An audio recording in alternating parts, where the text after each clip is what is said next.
यानी first trimester अगर होगा तो उसमें क्राउन राम लेंथ होगी, लेकिन अगर सेकंड ट्राइमेस्टर की बात करेगा, यानी अगर वो ज़्यादा वीक्स बता देता तो फिर आपने बीपीडी लगाना था। बीपीडी 5 से 12 वीक या फर्स्ट ट्राइमेस्टर का जो हिस्सा है उसमें आपने, ये फर्स्ट ट्राइमेस्टर ही बनता है तो उसमें आपने क्राउन राम लेंथ लगाना है। Crown comes first, crown comes first, BPD comes second. Okay. Hemiballismus occurs due to damage of, ठीक है, तो जो हेमिबलिस्मस होता है वो सब थैलेमिक न्यूक्लियाई के डैमेज की वजह से होता है। अच्छा, एक मैंने ना एमसीक्यू पढ़ा था कि उसमें आर्टरी का वो पूछते हैं, तो आर्टरी जो होती है वो थैलेमस की, जो अगर खाली थैलेमस का पूछा हो तो वो होगी पोस्टीरियर सेरिब्रल, थैलेमस थैले, ठीक है, तो जो पोस्टीरियर वाली है, पोस्टीरियर सेरिब्रल आर्टरी है, वो उसको सप्लाई करेगी। लेकिन एक एमसीक्यू था जिसमें उसने थैलेमस के साथ सब थैलेमस और इस तरह करके 2-3 और चीजें पूछी होती हैं, और उसमें जवाब था पोस्टीरियर कम्युनिकेटिंग आर्टरी। ठीक है, तो ये थोड़ा सा ना इस तरह स्टेम्स जो है वो चेंज होती रहती हैं। 7-year-old child with cough, mucus, increased eosinophils, X-ray shows hyperinflammation, hyperinflation, likely diagnosis क्या होगा? eosinophils आ गए हैं तो bronchial asthma होगा जी। उसके बाद आ गया फ्रेड ने near acne, icterus, workshops, wheels, greater risk of developing in the future, ठीक है। ओल्ड मैन है, वो अपना मसल मास इंक्रीज करना चाहता है, उसने इंजेक्शंस लिए किसी सब्सटेंस से, फ्रेंड से, ठीक है, उसके बाद उसको उससे एक्नी हो गई, फटीग हो गई, इनफर्टिलिटी हो गई, फिर जनाब उसने विच of the following neoplasm is at the risk of androgen induced neoplasm जो होता है हेपेटोसेलुलर कार्सिनोमा बच्चों।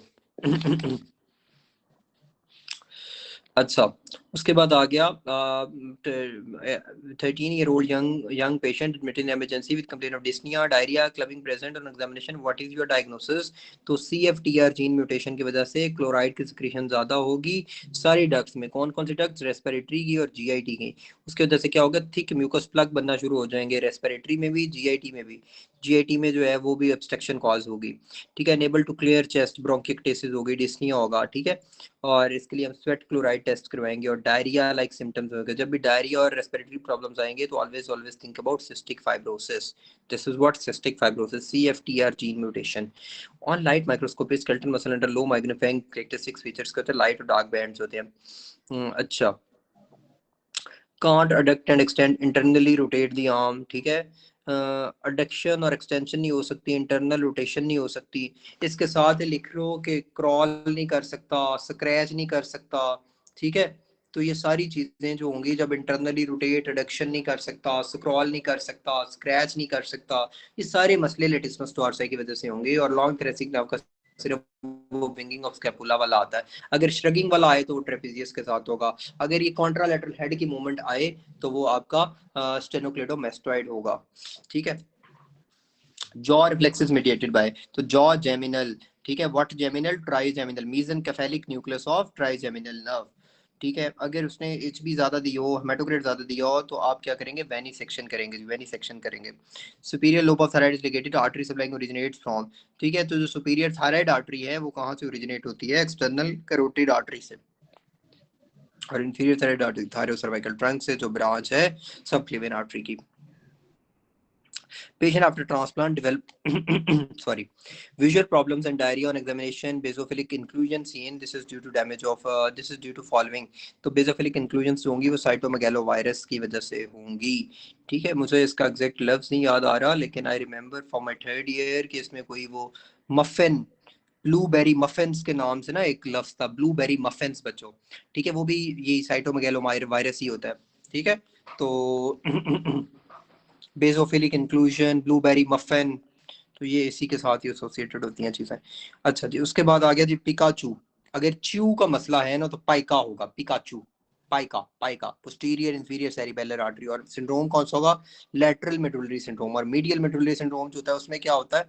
उसमें इंटीरियर स्पाइनल आर्टरी होती है। Dysarthria, analgesia, thrombosis, ipsilateral side of face and ipsilateral hardness syndrome. Occlusion of which of the dysphagia, तो occlusion of which of the artery is PICA. Frontal cerebellar lesion will more affect on Golgi tendon organ. जो cerebellar का frontal cortex का lesion है वो ज्यादा affect Golgi tendon organ पे करेगा। Largest representation on primary motor cortex area 4 is 4 उंगलियां, ठीक है, 4 उंगलियां। तो उसमें फिंगर्स की होगी, जो फिंगर्स की होगी, ठीक है। और प्राइमरी मोटर कॉर्टेक्स एरिया 4, ठीक हो गया। उसके बाद आ गया bilateral all sensations lost due to ठीक है। और सबसे कम किसकी होगी मोटर एरिया में? थाई की थोड़ी, जो थाई की थोड़ी होंगी, ठीक है, थाई की थोड़ी होगी, थाई थोड़ी हमने की था, थाई थोड़ी, ये भी एमसीक्यू इधर ही कर लेते हैं। चलो, bilateral all sensation loss due to total spinal cord hemisection में सारी सेंसेशंस लॉस्ट होंगी। स्लो ग्रोइंग थायराइड ट्यूमर कौन सा होता है? पेपिलरी होता है। Oedema in retina occur due to diabetes mellitus, ठीक है, एडिमा इन रेटिना होता है। और एवी निपिंग किस में होती है? हाइपरटेंशन में, हाइपरटेंशन में। आर्टीरियोस्क्लेरोसिस होता है उसमें। Long standing hypertension leads to, जो लॉन्ग स्टैंडिंग हाइपरटेंशन है उसकी वजह से हार्ड एक्सुडेट बनेगा, लॉन्ग हार्ड स्टैंडिंग, ठीक है, ज्यादा देर खड़े रहना बर्दाश्त नहीं होता, it's hard to stand for a longer period of time, ठीक है। तो long standing hypertension is hard exudate. Child is lethargic, weak mentally in school, having TOF due to aortic overriding and VSD, ठीक है। तो इसका वॉपर मैंने mnemonic बताया हुआ था। Specific characteristics of right ventricle is pulmonary trunk arise करता है जी। अच्छा, major motor supply to fingers, ये जो अभी रिप्रेजेंटेशन थी। EG of a patient show a waves that because patient is voluntarily eye closed, a waves कब होती हैं? a at a for what? At rest, ठीक है। तो एट रेस्ट में बेसिकली अवेक होता है, लेकिन आईज जो है वो क्लोज्ड होती हैं। लेकिन बी में जो है वो अवेक होता है, लेकिन बिजी माइंड होता है, आईज ओपन होती हैं, ठीक है। तो मैथ सॉल्विंग प्रॉब्लम्स में बीटा वेव्स, और अगर आप जाग रहे हो लेकिन आपने वॉलंटरीली आई क्लोज की हुई है तो a waves. Please remember my lecture जो स्लीप वाला है। Losses 2 litres of sweat drinks 2 litre of pure water, तो अब तो ये याद ही हो जाना चाहिए कि आईसीएफ इसमें ज्यादा हो रहा था, आईसीएफ जो है ना वो ज्यादा हो रहा था, ठीक है।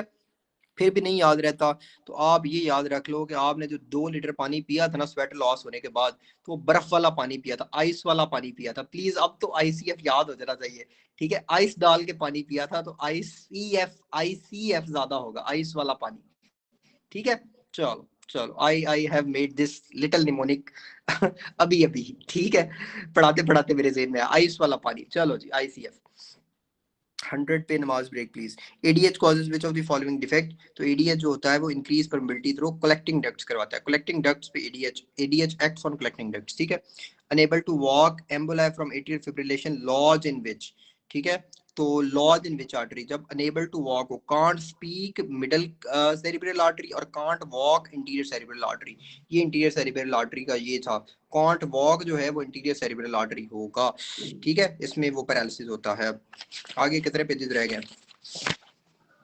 उस वक्त तक एमसीक्यूज करते हैं। An armed force is habitual of awakening early in morning, circadian rhythm जो होता है वो कंट्रोल कौन करता है? तो सुप्रा कियाज्मेटिक, ठीक है, आपको कियाज्मेटिक या क्रिज्मेटिक जो है वो स्लीप रखती है।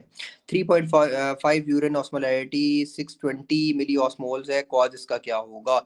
ये तो बहुत ही ज्यादा है, ठीक है। इसका मतलब क्या है? ये hyper concentrated hyper osmolar super saturated urine है, ठीक है। और ये बेसिकली क्यों है? क्योंकि कोई अबनॉर्मल स्मॉल सेल कार्सिनोमा को जो लंग मैस है वो एडीएच को बहुत ज्यादा कर रहा है, इस सिंड्रोम को कहते हैं SIADH, ठीक है। और इसकी वजह से क्या होगा? जब एडीएच बहुत ज्यादा होगा तो वाटर की रिएब्जॉर्प्शन बहुत ज्यादा होगी, जब वाटर ज्यादा आएगा तो यूरिन में क्या आएगा? यूरिन में तो वाटर होगा ही नहीं, तो वो hyper concentrated hyper osmolar super saturated urine होगी। Okay, patient diagnosed as a case of carcinoma and treated with radiation, treatment of carcinoma में radiation decreases size, radiation में basically radiation में अगर आप बात करें तो उसमें basically क्या होता है? आयनाइजिंग फ्री रेडिकल से ट्यूमर का जो साइज है वो कम होता है, जबकि कीमोथेरेपी में एपोप्टोसिस से होता है, एपोप्टोसिस से। which of the following inorganic compound is carcinogenic, तो inorganic compound कौन सा carcinogenic है? Asbestos.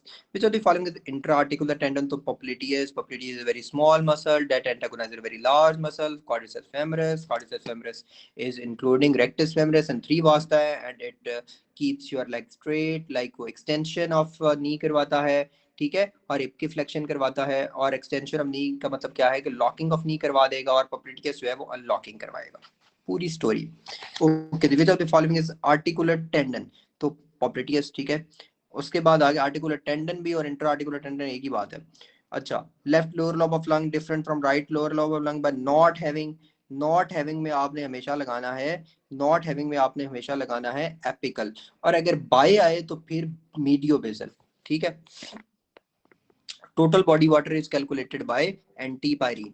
More growth in human beings occurs which age group? Adolescents, ठीक है, एडोलिसेंट्स में जो होती है वो ज्यादा ग्रोथ होती है। फास्टेस्ट ग्रोथ कब होती है?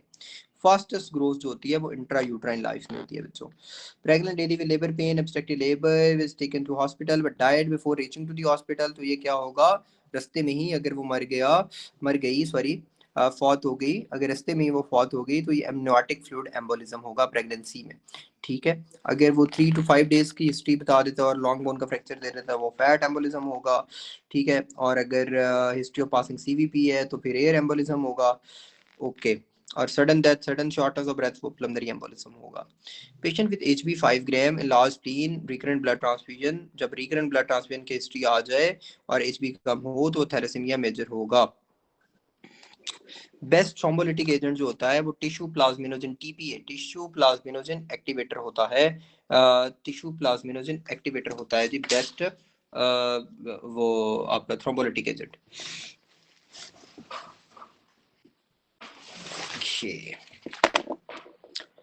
अच्छा, pulmonary artery clotted, what will be increase in the affected lung side? ठीक है, तो pulmonary artery अगर क्लॉट हो गई है तो अब इंक्रीज क्या होगा, जब क्लॉट आ गया आर्टरी में तो ventilation over perfusion ratio definitely increase करेगी। वेंटिलेशन ऊपर है, परफ्यूजन जो है वो नीचे वाले खाने में है, तो प्लमनरी आर्टरी अगर क्लॉट हो गई तो वेंटिलेशन ओवर परफ्यूजन रेशियो जो होगी वो इंक्रीज करेगी अफेक्टेड लंग में। अच्छा, patient had difficulty in standing and waddling gait, nerve involves superior gluteal nerve, superior gluteal nerve होगी थी। Pregnant lady in first trimester having HB 10 on third trimester